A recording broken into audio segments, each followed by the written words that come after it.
Algebra 2, Unit 2, Lesson 4, Completing the Square and the Binomial Theorem.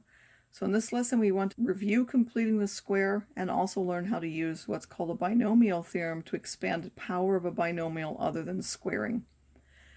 So not all quadratic expressions can be factored, however they can all be rewritten as something squared plus another number, where that other number could be a 0 if it actually factored.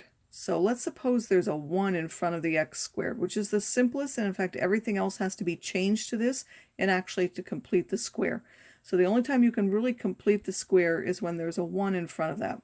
And then there's a number in front of the x, and then there's another number added. You're going to take the number in front of the x off to the side. You're going to take that and divide by 2. Then you're going to take whatever that is, so that might give a whole number. And then you're going to take and divide by 2. It could be a whole number, could be a fraction, whatever it is. You're going to take it and square that, and that will give you another number. The one that's squared, you're going to add after the x term and subtract after the coefficient term. So we're going to add it here, and we're going to subtract it here. The first 3 terms will always be able to be written as something squared, assuming you've done the steps correctly. And then these other 2 numbers you'll just combine into a single number. This will always be what? X. The sign will match. So if this was plus, this will actually be a plus sign. If this is a minus, this will be a minus sign, because b over 2 will be plus or minus depending on whether b was. So whatever this was when you first divided by 2 is what will go in there.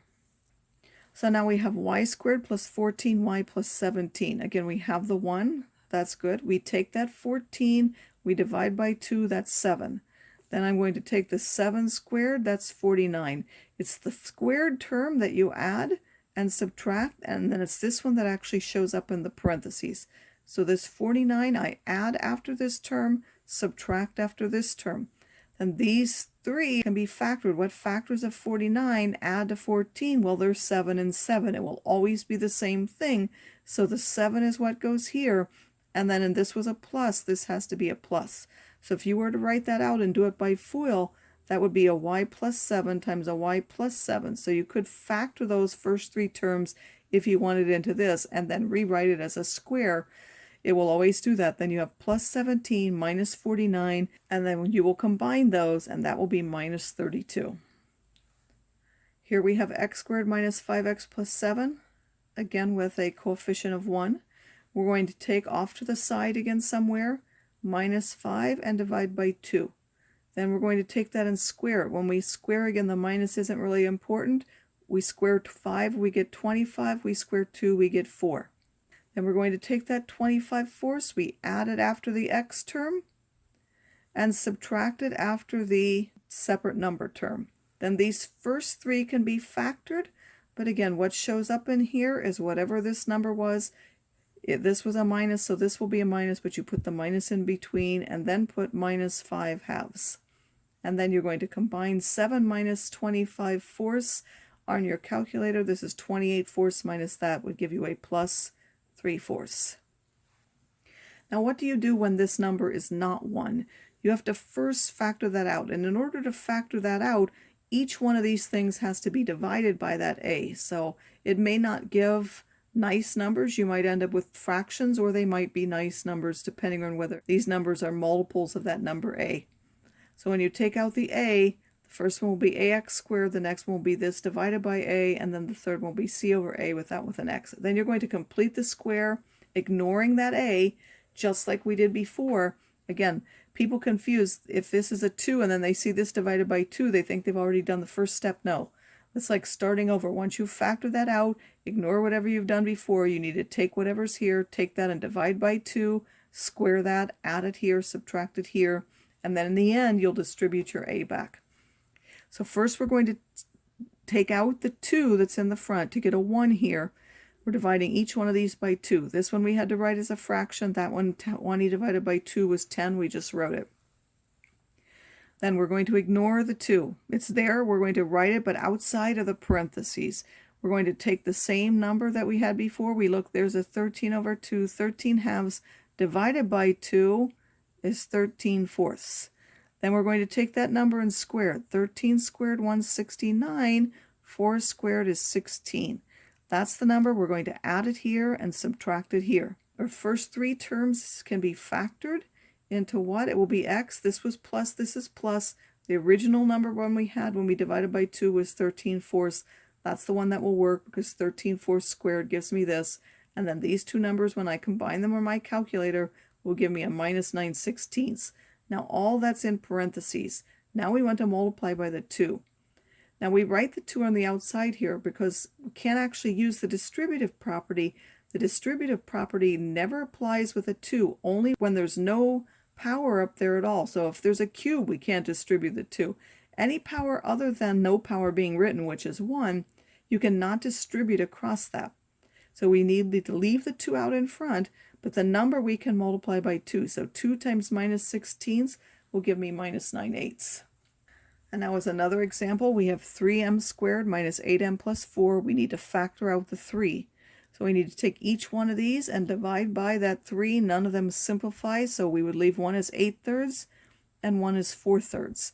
Then we're going to take that 8/3 or minus 8/3 and divide by 2.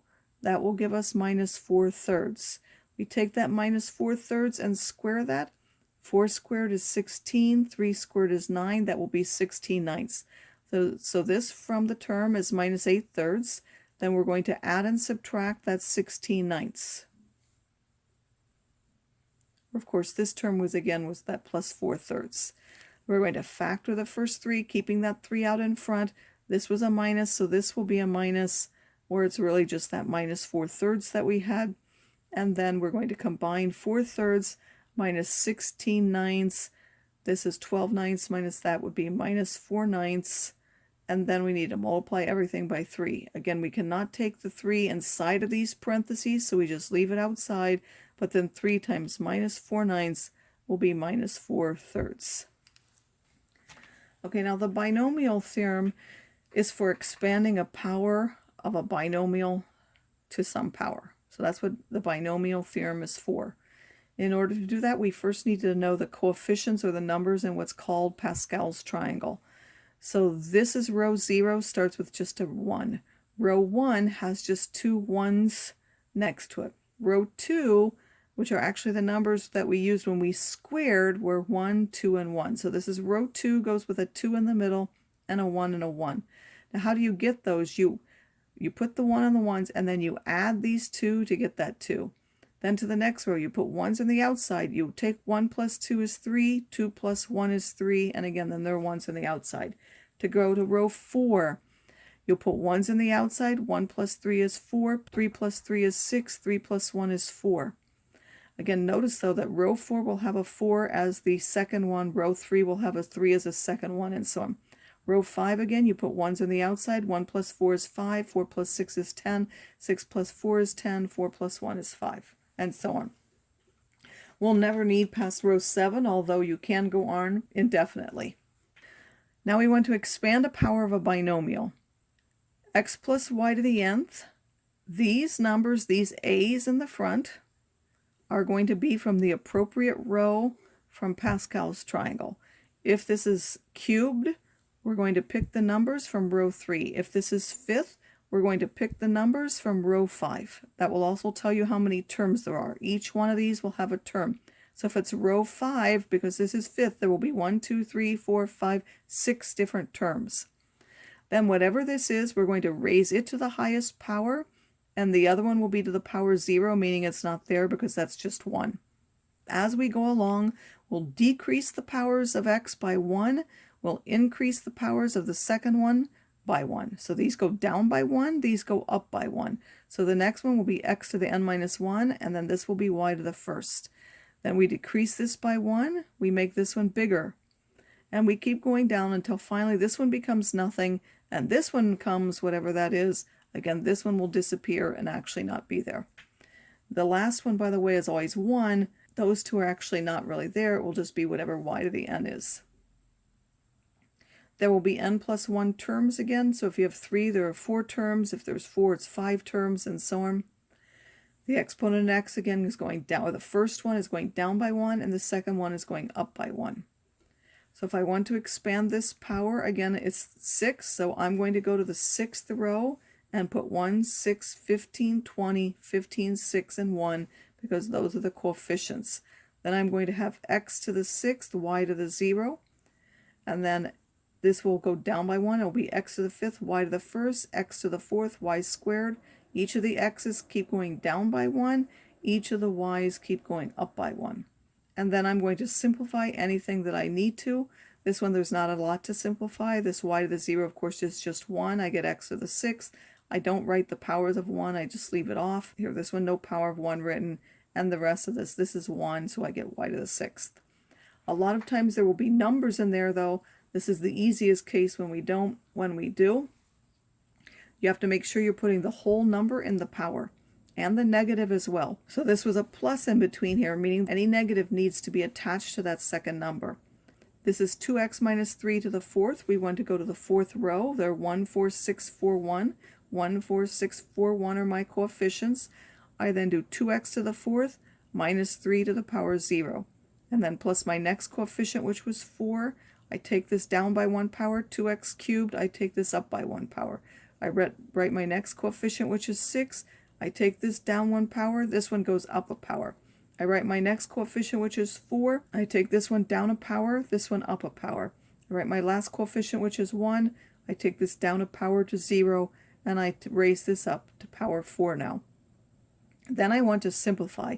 You can do this all in one step if you can, or you can break it up into parts like I did here. 2x to the 4th is 16x to the 4th. This is a 1. I just made that 16x to the 4th. I kept my 4. 2x cubed is 8x cubed, and then I'm going to need to multiply by minus 3. So if you can do all of that in one step, that's fine. That's 4 times 2 cubed times minus 8, minus 96, and then there's an x to the power 3 is x cubed. Then this one's a 6. This is a 4x squared because I'm squaring each one of those, and then minus 3 squared is 9. Again, that's what you want to multiply. 6 times 2 squared times minus 3 squared, 216, and then the only variable is x squared. And the rest of these simplify in similar ways, and this will be your final answer here. This one, this is cubed, so again I need the third row, 1, 3, 3, 1. So I put my first coefficient 1, I cube this one to the power 0. Then I put my next coefficient 3, I go down a power for this one, up a power for this one, put a plus, my next coefficient of 3, this one down a power, this one up a power. I write my last coefficient of 1, this one goes down to power 0, this one goes up to power 3, and then I need to simplify that. If this is a plus, these will all be pluses. If this is a minus, they will alternate in sign. They will be plus, minus, plus, minus, plus. One way of checking to make sure that you've done the right thing is to alternate, is to make sure whether the signs are alternating or not. Again, this is a plus, they will all end up being plus. This is a 3, and then there's another 3 will give me 9. This is a 3 times a 3 squared will give me a 27. And this one's 3 cubed will give me a 27. And then the powers you are multiplying the exponents, again, will simplify to this.